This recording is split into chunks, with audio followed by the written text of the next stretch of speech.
the girl who spoke to shadows. The village of Woodhurst was known for its stillness. Tall oak forests surrounded it from all sides, and a narrow stone road was the only path that led in or out. The villagers often said the forest was older than their oldest stories, and twice as stubborn. In a small cottage at the edge of this ancient woods lived Elara Thorne, a quiet 12-year-old girl with deep green eyes and a strange gift she never asked for. She could hear the shadows, not the wind, not whispers of people, but the shadows themselves. Since childhood, whenever a room grew dark or the sun dipped behind clouds, she would hear soft murmurs, distant, echoing, as if the darkness had a memory of its own. Her father, Thomas Thorne, a woodcutter with rough hands and a gentle heart, believed she only had a vivid imagination. Her mother, who died when Elara was 6, was the only one who ever believed her. Tonight, as rain tapped against the cottage window and the candles flickered low, Elara sat alone in the living room. The fire was fading, shadows stretched long on the walls. And then she heard it. A voice she had never heard before, not gentle, not distant, but deliberate. "Elara!" Her breath froze. Her pulse thudded. This was not the usual whispering of the dark. This voice knew her name. She stood slowly, eyes fixed on the far wall where the shadow of the doorframe trembled, as if something unseen was moving inside it. The voice whispered again, "They are coming." Elara stumbled back, grabbing the edge of the wooden table to steady herself. "Who?" she whispered. But the shadow didn't answer. Her father burst into the room a moment later, dripping rainwater, smelling of pine and cold night air. "Elara, the forest. Something's happening. The ravens won't leave the trees. The animals ran toward the village like something scared them out." Elara looked at him, eyes wide, and whispered, "Dad, the shadows just spoke to me." Thomas's face paled. He didn't believe in ghosts, witches, or curses. Yet there was something about tonight, something crawling in the air that tightened every muscle in his body. "Elara," he said softly, "pack your things. We might need to leave the house for the night." But he spoke too late. The cottage door behind him creaked open on its own, though no wind blew, and the shadows on the walls deepened, as if pulling themselves together, forming a shape that was watching them. Darkness thickened like smoke. Thomas instinctively stepped in front of Elara, shielding her. His breaths grew rough, clouds of fear escaping his lips. But Elara, she wasn't staring at the shadow. The shadow was staring at her. It bent, curled, and stretched into a form almost human, tall, thin, its edges trembling like a dying flame. "Elara," it whispered again. Its voice rasped like leaves dragged across stone. Thomas grabbed the fire poker from beside the hearth. "Stay behind me," he said firmly, but the shadow didn't move toward Thomas. It pointed, a long, shaky finger of darkness, straight at Elara, and then spoke 3 words that froze her blood. "Your mother knew." Elara's knees weakened. Her mother? The woman everyone said died of illness? The one whose belongings her father never let her touch? "What do you know about my mother?" she whispered. The shadow shivered violently as if something else was pulling at it, ripping it apart. It hissed. "They killed her. For what she was." Then suddenly the room erupted in a gust of icy air. The candles blew out. The fire went black. The shadow shrieked and dissolved into thin smoke, sucked into the cracks of the walls. Silence. Dark, merciless silence. Elara's heart hammered. Her father grabbed her shoulders. "Elara, look at me! What did it mean? What did it say?" Tears welled in her eyes. "Dad, what was Mom? What was she?" Thomas breathed hard, as though struggling against memories he buried long ago. "Elara, I never wanted you to know." "Know what?" she whispered. He swallowed. "Your mother could hear them too." A cold shiver ran up Elara's spine. Before she could speak, the ground trembled, soft at first, then harder. A distant howl rose from the forest. Not an animal's cry, something older. "Hungry?" Thomas grabbed his daughter's hand. "We're going to the village hall, now." Elara nodded, but her gaze lingered on the dark wall where the shadow had stood. Her mother knew something. Something that got her killed. And now, The same thing was coming for Elara. Thomas and Elara hurried out into the storm. Rain hammered the earth. The wind howled like a wounded creature. The path to the village was usually calm, a narrow gravel lane lit by lantern posts. But tonight, every lantern had blown out. Only darkness remained, and the forest on both sides felt alive in a way Elara had never sensed before. She gripped her father's hand. "Dad, do you hear that?" Thomas paused. A faint rustling rose from the woods, but it wasn't the wind. It sounded like hundreds of whispers all murmuring at once, not loud, but constant, like the trees themselves were speaking. Thomas tightened his jaw. "Don't listen. Keep walking." But Elara couldn't help it. The whispers curled around her ears, soft and urgent. "She returns. The Shadowblood line returns."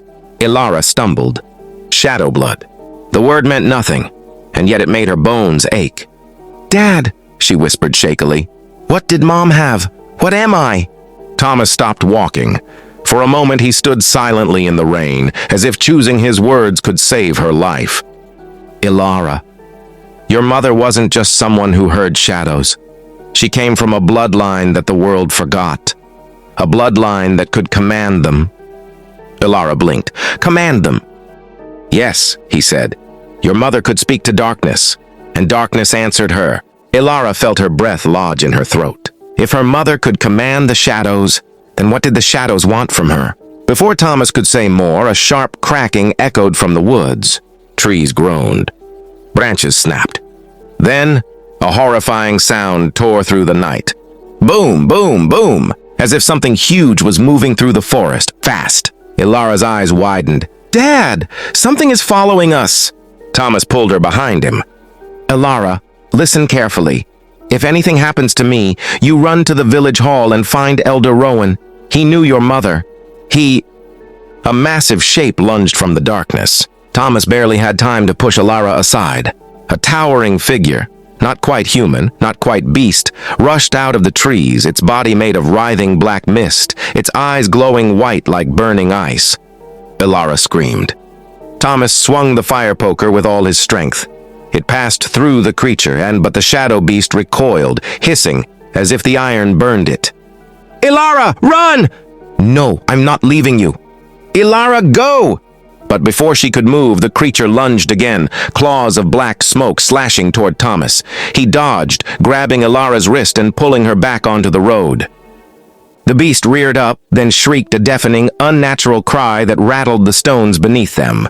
Thomas grabbed Elara's face and whispered urgently, "Elara, use your gift." She froze. "What?" "You can hear them. Tonight you must speak to them." I don't know how." "Elara, trust yourself. Your mother's blood runs in you." The creature roared again. Something inside Elara snapped. A fear so deep, so raw, followed by a heat rising in her chest, spreading through her veins like fire. The shadows around her feet quivered. The trees fell silent. Elara whispered, "Stop." The word echoed, not from her mouth, but from the darkness around her. For a moment, everything froze. The shadow beast halted in midair, trembling violently, as if something stronger had grabbed it. Elara's eyes glowed a faint silver. Thomas stared at her, shocked. "Elara, what did you just—" Suddenly, the beast broke free with a furious shriek. It retreated into the forest, dissolving into swirling black mist. The trees around them shook as it disappeared. Silence returned, cold, heavy silence. Thomas grabbed Elara's hand. "We have to keep moving. Whatever that thing was, it wasn't alone." Side by side, soaked in rain, they ran toward the village lights flickering faintly in the distance. But Elara kept glancing back, because in the darkness of the forest, multiple pairs of pale white eyes had opened and were watching her. By the time Thomas and Elara reached the village square, the storm had grown worse. Rain hammered the rooftops, windows rattled, and the entire village seemed to be holding its breath. But the strangest thing?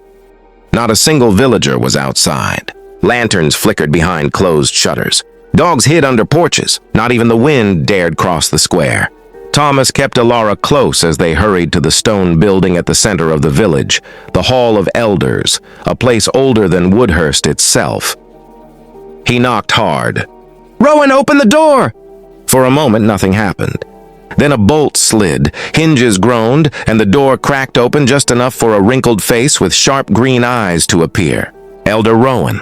His gray beard flowed to his chest, and lines across his face looked like they were carved by time itself. "Thomas Thorne," Rowan muttered, "you should not be out tonight. The forest bleeds." He opened the door wider, then froze when his gaze fell on Elara. His eyes widened, full of fear and recognition. "It's happening again," he whispered. Thomas pushed past him into the hall. "We were attacked. Something came out of the woods. Something made of shadow." Rowan shut the door immediately and barred it. The hall inside was lit by long candles and smelled of old books and dried herbs. Dozens of scrolls covered the walls, some older than the village itself. Elara scanned the room anxiously. "Elder Rowan, what did the shadows mean when they said my mother knew? And what did they mean by Shadowblood?" Rowan inhaled sharply. Thomas shot him a warning look, but Rowan shook his head. "It's time she knew." Elara's heart pounded. Rowan approached her slowly, as if she were a delicate artifact from another world. "Elara, your mother was not just a villager.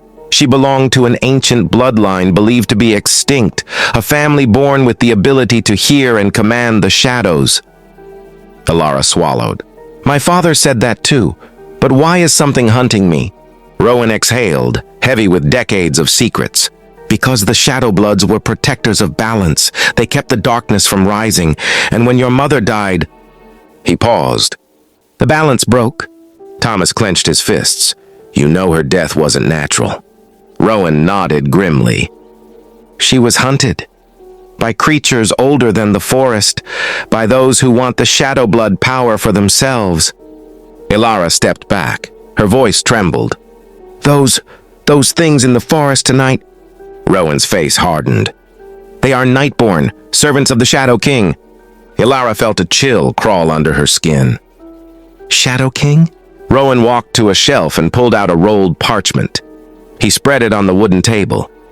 It held an old painting, a towering figure cloaked in swirling black smoke, with hollow, glowing eyes. "The ruler of all shadows," Rowan whispered. "The one who tried to take your mother. The one who now wants you." Elara stared at the illustration, her throat tightening. "Why me?" "Because," Rowan said, looking directly into her eyes, "you are the last Shadowblood, the only one left who can stop him." Her legs weakened, but Thomas steadied her. Rowan continued. "Elara, your mother didn't just hear the shadows. She commanded them with power strong enough to bind the Nightborn. The Shadow King fears you may inherit her strength." Elara whispered, "But I don't know how to use anything. I barely spoke one word and almost fainted." Rowan gave a sad, gentle smile. "Power awakens in danger." Thomas stepped forward angrily. "Rowan, we didn't come here to talk about Elara's destiny. We came to keep her safe. The Nightborn already attacked us." Rowan lowered his voice to a trembling whisper. "They will attack again." A loud crack suddenly echoed against the hall's walls. Elara jumped. "What was that?" Rowan's face drained of color. "They found us." Another boom hit the door. The candles flickered wildly. Shadows twisted unnaturally along the walls, gathering, moving, alive. Thomas grabbed Elara's hand. Rowan whispered, "Elara, the time we feared has come." Boom! The door splintered. Boom! Wood shattered. And with a final crash, the ancient door burst inward, and 3 towering Nightborn creatures stepped inside, their pale white eyes fixed only on her. The hall filled with icy darkness as the 3 Nightborn entered. They moved like smoke, tall and twisted, their limbs long enough to scrape the stone floor. Their pale, hollow eyes fixed entirely on Elara, as if nothing else in the world existed. Thomas pulled Elara behind him. Rowan lifted a silver staff from the wall. But Elara, she couldn't breathe. Her chest tightened, her hands trembled. The Nightborn stepped forward, slowly, deliberately, like hunters savoring the fear of their prey. One of them spoke, its voice echoing like multiple whispers layered over each other. "Shadowblood, you belong to him." Elara shook her head, eyes wide. "Stay away from me!" The lead Nightborn smiled, a smile made of tearing smoke. "You cannot run. You cannot hide. Your mother tried and failed." Thomas roared. "Don't you dare say her name!" He charged with the iron poker, the same one he used in the forest. Rowan shouted, "Thomas, wait!" Thomas swung with full force, and the creature staggered back, shrieking. Iron burned them. But before Thomas could strike again, the second Nightborn knocked him aside with a sweeping arm made of darkness. He crashed into the wall, groaning in pain. "Dad!" Elara cried. She ran to him, but Rowan grabbed her wrist. "Elara, no, they want you, I'm not him." The third Nightborn lunged. Rowan raised his silver staff, slamming its end into the stone floor. A burst of white light exploded outward. The creatures recoiled, hissing, their bodies twisting and unraveling like torn shadows. Rowan yelled, "Elara, listen to me. Your power responds to emotion, to your will. You must command the shadows inside this hall." Elara's breathing grew rapid. I don't know how." "You do," Rowan insisted. "You already stopped one Nightborn in the forest. Do it again." Another Nightborn surged forward and knocked Rowan's staff from his hands. The staff skidded across the floor out of reach. Rowan gasped. "Elara, it has to be you." The lead Nightborn stepped toward her, whispering, "Child of shadows, come home." Elara backed away until her shoulders hit the stone wall. Her heart pounded like a drum. Fear clawed at her throat. But then she saw her father on the ground, struggling to rise, blood on his forehead. She saw Rowan cornered and unarmed, and she realized something. If she didn't fight now, she would lose everything. Elara closed her eyes. The shadows in the room stirred, curling around her feet, climbing up the walls, waiting. Fear turned into something else, a fire burning deep inside her chest. She whispered, "Stop." The shadows froze. Elara opened her eyes, glowing faint silver again. The Nightborn halted mid-step. The air trembled. The shadows obeyed her. Rowan gasped. Thomas stared in disbelief. The lead Nightborn snarled, fighting against her command. "Shadowblood, you are not ready!" Elara raised her voice, stronger, shaking the hall. "Leave!" Darkness erupted outward like a shockwave. Every candle went out at once. The room turned pitch black, and the Nightborn were thrown backward as if struck by an invisible force. Their smoky bodies shattered into swirling fragments, screaming as they dissolved into the stones of the hall. Then silence. Total silence. Elara collapsed to her knees, trembling, chest heaving as the last of the shadows retreated. Thomas crawled toward her and wrapped his arms around her, holding her tightly. Rowan picked up his staff, staring at her with a mixture of awe and dread. "Elara," he whispered, "you've awakened." Elara shivered. "I didn't want this, I'm scared." Rowan knelt beside her, his voice soft but grave. "I know, child, but what happened tonight confirms one truth. The Shadow King is coming for you, and he will not stop." Thomas clenched his fists. "What do we do now?" Rowan stood slowly. "We prepare." He pointed toward the northern window where, far beyond the village, the forest glowed faintly with unnatural light. Elara must travel to the old ruins at Blackthorn Ridge, the place where her mother first discovered her power. Only there will she find the answers and the strength to face the Shadow King. Elara looked up at him, fear and determination mixing in her eyes. "When do we go?" she whispered. Rowan didn't hesitate.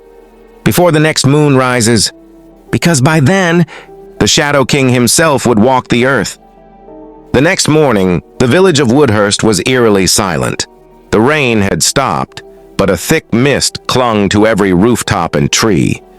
Even the animals were missing. Birds did not chirp.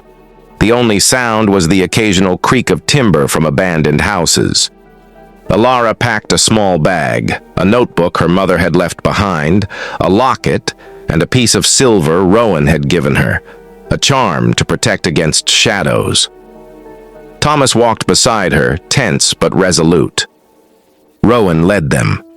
The journey to Blackthorn Ridge is not long in distance, but dangerous in every other way. The forest grows alive at night, and the Nightborn may still linger. We must reach the ruins before sunset. Elara's stomach twisted with fear. "Do you really think I can do it? That I can fight him?" Rowan looked at her calmly. "You have already begun, Elara.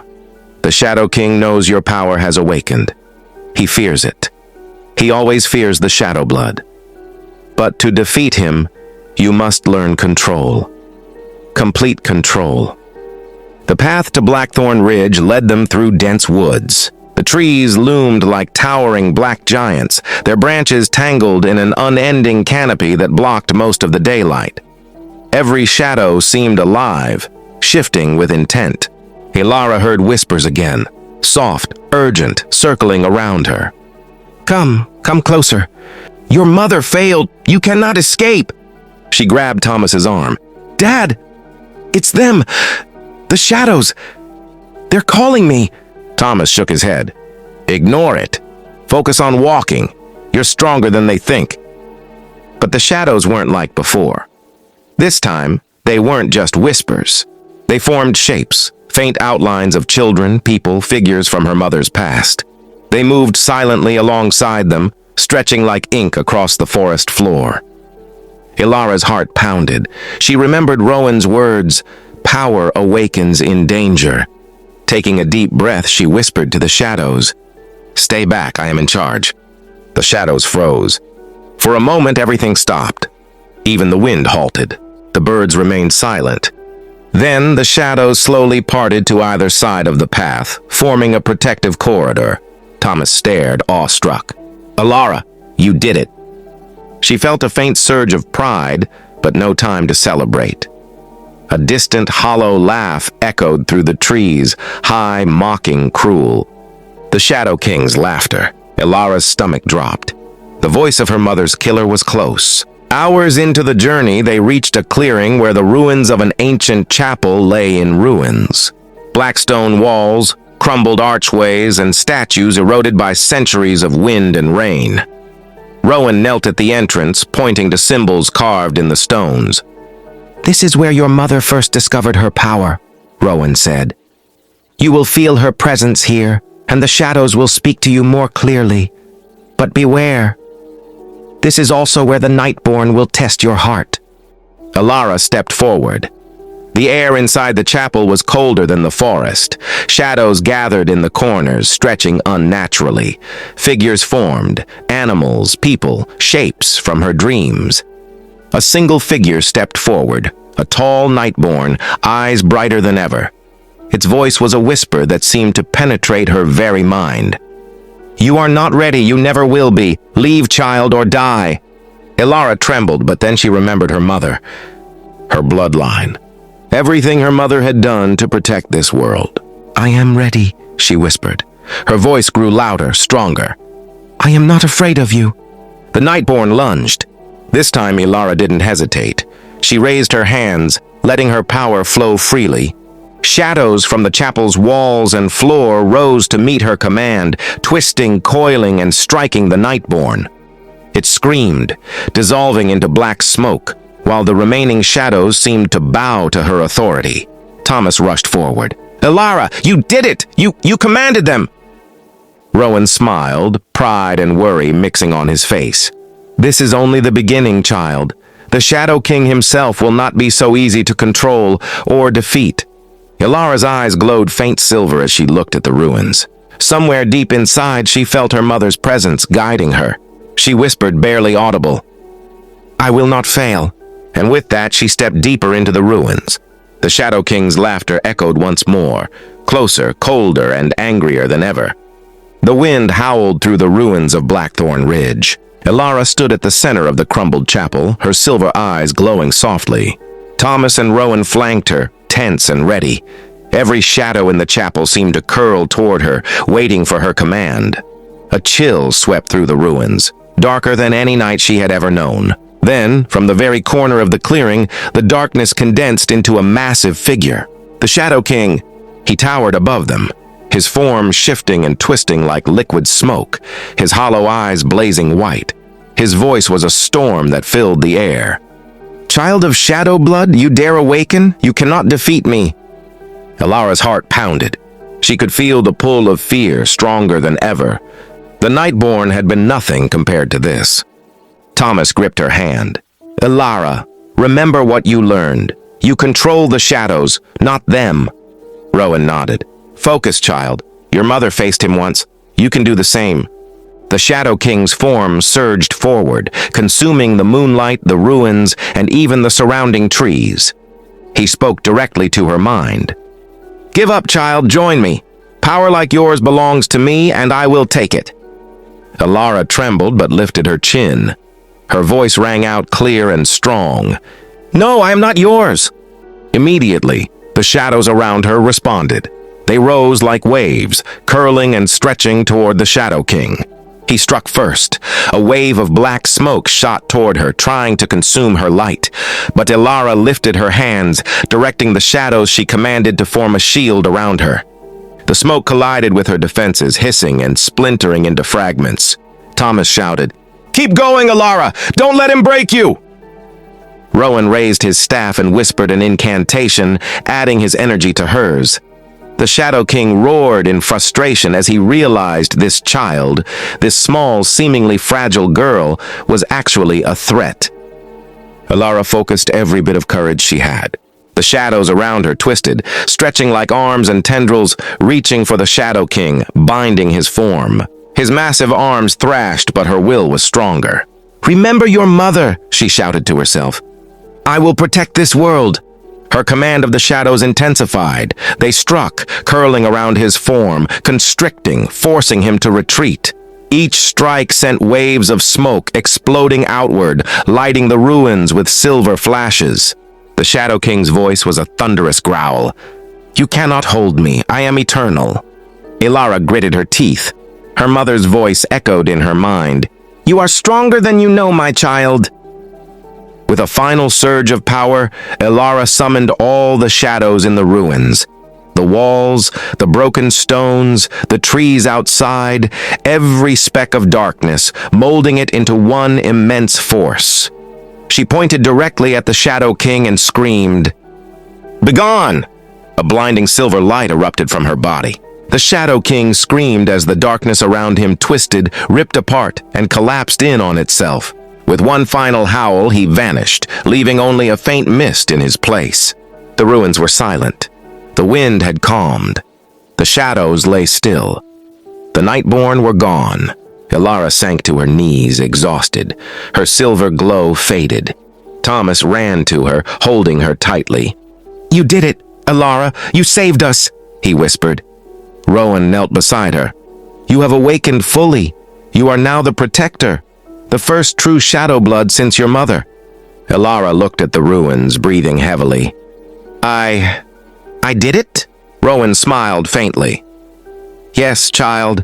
But remember, darkness always lingers. You must remain vigilant." Elara nodded, feeling both fear and pride. She knew this victory was only the beginning of her journey as a Shadowblood. And somewhere deep in the woods, far away, a faint whisper echoed. "This is not the end, child of shadows." Morning broke over Blackthorn Ridge, painting the ruins in soft gold and silver.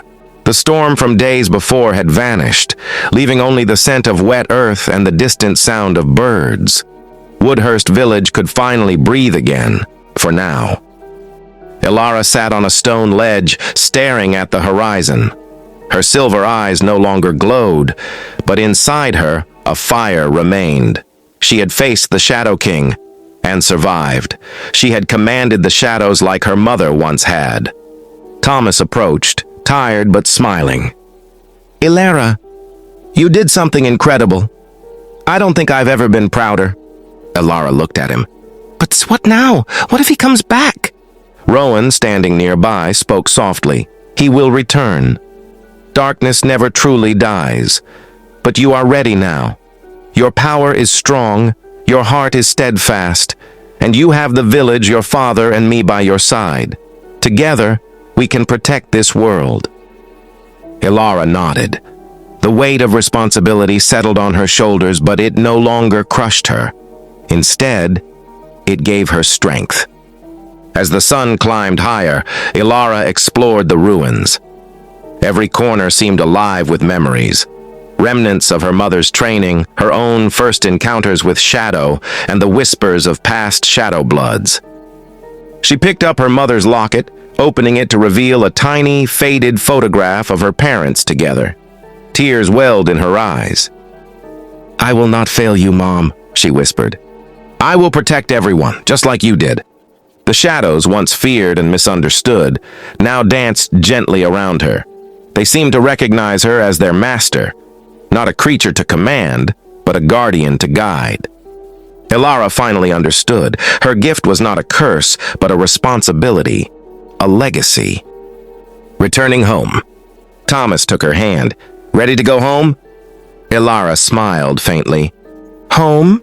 Yes. But things will never be the same." Rowan added, "You've changed, child, and so has the world. But in time, peace will return, as long as you remember who you are." Together, they walked down the ridge, the shadows retreating but never disappearing entirely. They would always be there, ready to aid her when needed. The forest seemed calmer now, almost peaceful. The village below was waking, oblivious to the battles that had raged just beyond its borders. Elara looked back one last time at the ruins of Blackthorn Ridge. A faint smile appeared on her lips. The Shadow King had been defeated, for now. And Elara Thorn, the last Shadowblood, was ready to protect her world from the darkness that lurked in the shadows. Months later, Woodhurst returned to its quiet, peaceful life. Elara trained daily, learning more about her powers, honing control over the shadows that obeyed her. She wasn't just a girl anymore, she was a guardian. Sometimes, at night, she could hear whispers, soft and distant. Not threats, but reminders. Reminders that the shadows were alive, and so was the balance between light and dark. And every time she would whisper back, "I am ready." The sun rose higher over the village. A new dawn, a new era, and a young girl, once afraid of the dark, now commanded it.